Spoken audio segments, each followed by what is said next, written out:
ঢাকা বিশ্ববিদ্যালয়ের তোফাজ্জল হত্যাকাণ্ডের সঙ্গে যারা জড়িত তাদের ইতোমধ্যে গ্রেফতার করা হয়েছে। আরও কেউ জড়িত কিনা তা তদন্তে পুলিশ কাজ করছে বলে জানিয়েছেন ঢাকা মেট্রোপলিটন পুলিশের মিডিয়া অ্যান্ড পাবলিক রিলেশন বিভাগের উপকমিশনার মোহাম্মদ তালিবুর রহমান। সকালে ডিএমপি মিডিয়া সেন্টারে এক সংবাদ সম্মেলনে কথা বলেন তিনি।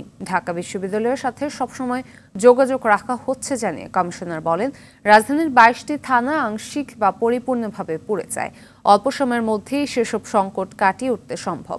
এছাড়াও অবৈধ অস্ত্র উদ্ধারে অভিযান এবং ট্রাফিক ব্যবস্থা নিয়ন্ত্রণে ডিএমপির ট্রাফিক বিভাগ কাজ করছে বলেও জানান মোহাম্মদ তালিবুর রহমান। যেহেতু আমাদের অভিযান চলছে, অভিযানের অনেকেই আসা যারা অপরাধী তারা হয়তো অভিযানের ভয়ে অনেক সময় পরিত্যক্ত অবস্থায় রেখে যাচ্ছে। এটা তো আমাদের একটা অভিযানের সাফল্য অবশ্যই। ঢাকা মেট্রোপলিটন পুলিশের ২২টা থানা আংশিক বা পরিপূর্ণভাবে ধ্বংস হয়ে যায়, নষ্ট হয়ে যায়।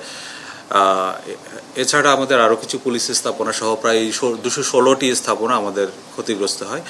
আমরা খুব চেষ্টা করছি খুব অল্প সময়ের ভিতরে এসব স্থাপনা সংস্কার করে আবার আগের অবস্থায় ফিরে যেতে।